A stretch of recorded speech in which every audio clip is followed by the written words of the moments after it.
ഈ ഞാൻ എന്നെ വിളിച്ചൊരു സിനിമയിൽ അഭിനയിപ്പിച്ചു. ഞാൻ എനിക്ക് അറിയാവുന്ന ഭാഷയിലൊക്കെ പറയണം, എന്റെ പൊന്നിയേട്ടാ എനിക്ക് അറിയത്തില്ല എന്ന്.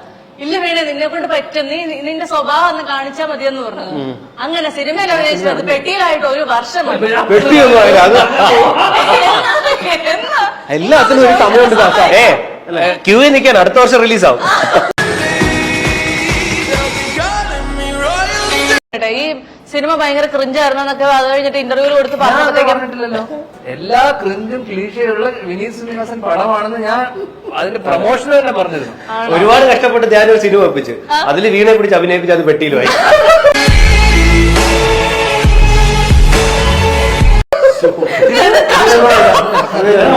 അത് പെട്ടിയിലായി തള്ളാൻ പോകും. ഞാനിപ്പോ സ്വന്തം ക്ലാസ്സാണ്. അല്ല ഇത് സ്വന്തം തന്നെ. ഇത് ബ്രാൻഡ് എല്ലാം തോന്നും, പക്ഷെ ഇത് പുതിയ ബ്രാൻഡാണ്.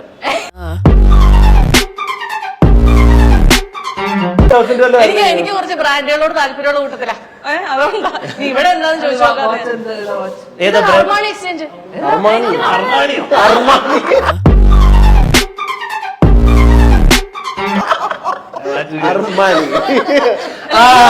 നല്ല ബ്രാൻഡ് അർമാണി.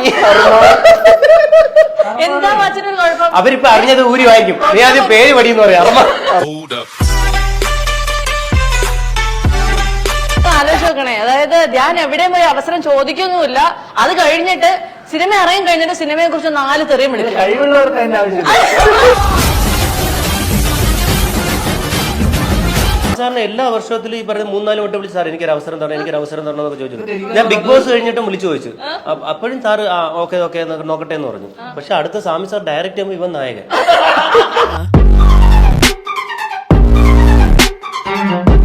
ഒരു ബ്രാൻഡാണ് എസ് എൻ സ്വാമി സാർ. മമ്മൂക്കെ ലാലേട്ടൻ, ഞങ്ങൾ മമ്മൂക്കെ ലാലേട്ടനൊക്കെ ആയിരിക്കുന്നത്.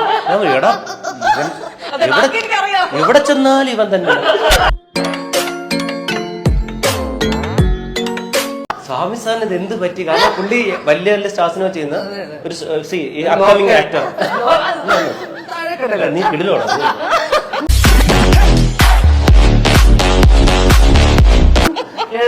നീ 2 സിനിമ ഡയറക്റ്റ് അടുത്ത ചെയ്യാമല്ലോ. ഞാൻ കിടിലെന്ന് പറയുന്നു.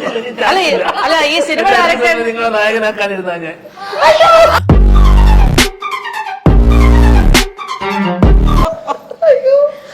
അതിന് ഏറ്റവും വലിയ കൂടി പറയുന്നു, എന്നെ തന്നെ എന്തിനാണെന്ന് ആലോചിച്ച് നടന്നൂടാ. അതിന് 2 സീൻ സാർ എന്ത് പറ്റി, എന്തിനാ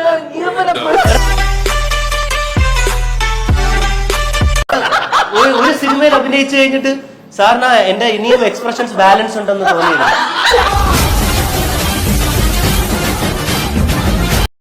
പക്ഷെ അപ്പമ്മ എഴുതി ഉണ്ടാക്കിയതാണെങ്കിലും നിങ്ങൾക്ക് 2 പേർക്കും കഥ അറിയാവോ? അപ്പാപ്പനോ?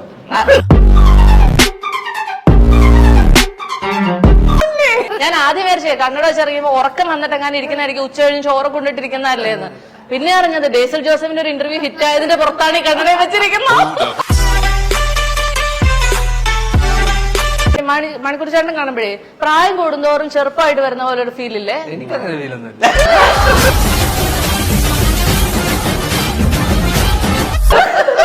അല്ല എനിക്ക് പെട്ടെന്ന് കറക്റ്റ് അത് ഞാൻ കണ്ടുപിടിച്ചോണ്ട് വന്നതാ. എന്താ ആക്ച്വലി അത് നമ്മള് അത് ചിന്തിക്കേണ്ട. വീണ ഇത്രയും ബുദ്ധിയായിട്ട് ഒരു ചോദ്യം ഞാൻ പ്രതീക്ഷിച്ചില്ല.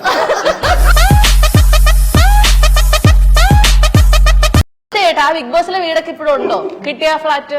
അത് ഇന്റീരിയർ നടന്നുകൊണ്ടിരിക്കുകയാണ്. ഇത്രയും വർഷം വിവാഹിതരായ ആളുകൾ ഇനി വിവാഹം കഴിക്കാൻ ആഗ്രഹിക്കുന്ന മണിക്കൂട്ടന് എന്ത് ഉപദേശം കൊടുക്കും? എടാ കല്യാണം കഴിക്കണം. അതിന്റെ അടുത്ത് നിങ്ങൾ എന്താണ്? അല്ല ബാക്കിയുള്ള കാര്യങ്ങളൊക്കെ എല്ലാം നടക്കുന്നുണ്ടോ?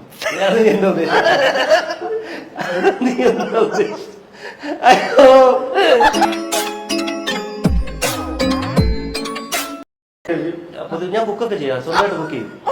എല്ലാം സ്വന്തമായിട്ട് ചെയ്യാൻ പറ്റുന്നുണ്ട്.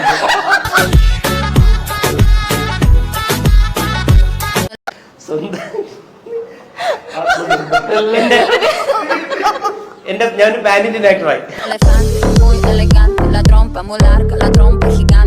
ഇപ്പം എനിക്ക് വിട്ടിട്ടില്ല കേട്ടോ. അല്ല ഇവ പറഞ്ഞു വെച്ച് നോക്കുമ്പോഴേ ചിലപ്പോ ആൾക്കാർ തെറ്റിയിരിക്കും.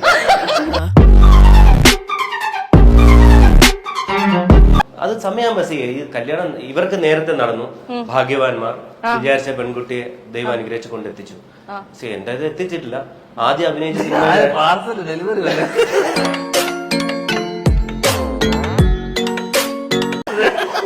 എനിക്കങ്ങനെ ബോയ് ഫ്രണ്ട് സിനിമയുടെ എന്തോ പ്രത്യേകതയാണെന്ന് തോന്നുന്നു. അതിൽ അഭിനയിക്കുന്നവർ കല്യാണം കഴിക്കാൻ ലേറ്റ് ആവും.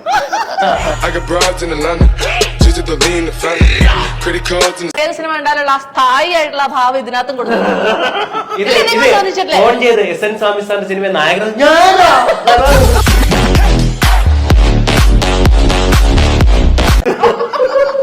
നിങ്ങൾ ഉടൻ സിനിമയുടെ പോസ്റ്റർ എടുത്ത് നോക്കിയ ഇതേ ഭാവ സംശയം നോക്കിക്കോ. ഉടലിൽ ഞാൻ ആ സിനിമ ഫുള്ള് കണ്ടു. ഈ ഭാവം ഞാൻ അവനെ കണ്ടിട്ടില്ല. ആ ഒരു ഭാഗം മാത്രം കണ്ടിട്ടുണ്ടോ?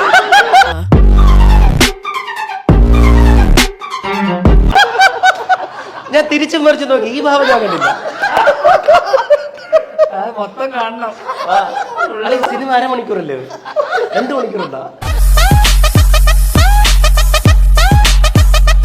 അച്ഛൻ റോളുകൾ ഏറ്റുവാങ്ങുന്ന ചേട്ടൻ ഭയങ്കര ബുദ്ധിമുട്ടോ? അല്ല ഇതൊക്കെ കേൾക്കുമ്പോഴേ അടുത്ത വർഷത്തിൽ വിനീതോട് ചാൻസ് ചെയ്യാനിരിക്കുന്നത് മണിക്കൂട്ടത്തെ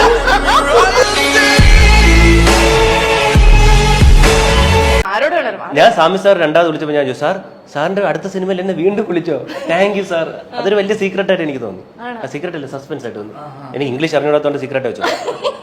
അതിന് ഭയങ്കര സന്തോഷം ഈ തോന്നി. പടത്തെ കുറിച്ച് ആരോടും സീക്രട്ട് ആയിട്ട് പറഞ്ഞത് മനസ്സിലാക്കുന്ന ഉത്തരം പറയുന്നത് അല്ല, അവള് ചോദിച്ചോണ്ടേ പെട്ടെന്ന് മനസ്സിലായില്ല. എന്റെ ഒരു ആൻസർ ഉണ്ടായിരുന്നു. അത് എവിടെയെങ്കിലും കുത്തി കേട്ടിട്ടുണ്ട്. കാരണം സിനിമയിലെ സ്പേസ് കുറവാ, ഇന്റർവ്യൂ സ്പേസ് കിട്ടാൻ.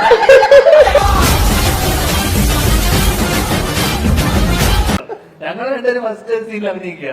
ആ സീനിൽ ഞങ്ങൾ എന്റെ പേര് തെറ്റിപ്പോയി.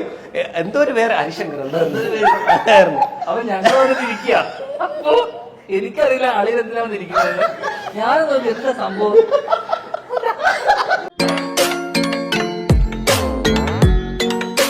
സിനിമയിലെ യഥാർത്ഥ സീക്രട്ട് കേട്ട് നിങ്ങൾ ആരെങ്കിലും ഞെട്ടിയോ? എനിക്ക് 2 സീനേ ഉള്ളൂ. ശരിക്കും അത് മണിക്കൂട്ടൻ ചേട്ടന്റെ ആവശ്യം എന്തായിരുന്നു? ഇവരെ എനിക്കാണ് ആവശ്യം. ഇവരൊക്കെയല്ല എന്റെ ആവശ്യം. ഈ സിനിമ എനിക്കാണ് ആവശ്യം. വിശ്വാസമുണ്ട്. കാരണം ഗംഭീരമായിട്ട് ചെയ്തിട്ടുണ്ട്. ഞാൻ ഇരുത്തി പുകഴ്ത്തയല്ല. ഞാൻ ഈ പറയുന്ന പോലെ ധ്യാന്റെ എല്ലാ സിനിമകളും കാണുന്ന ആളാണ്. എല്ലാ സിനിമകളും ഞാൻ കാണും. ആണോ ശരിക്കും? എല്ലാ സിനിമകളും ഹിക്വിറ്റ് അല്ല, തിയേറ്ററിൽ പോയില്ല. Muy elegante, la trompa muy larga, la trompa gigante. തിയേറ്ററിൽ പോയില്ല. ഞാൻ ഉടനെ കണ്ടിട്ടുണ്ട്.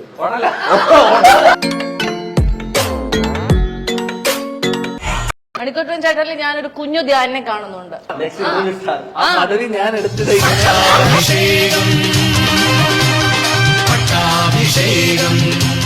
വൈകായി ഒരു നീ അവസാനം എന്റെ കിരീടത്തിൽ നോക്കി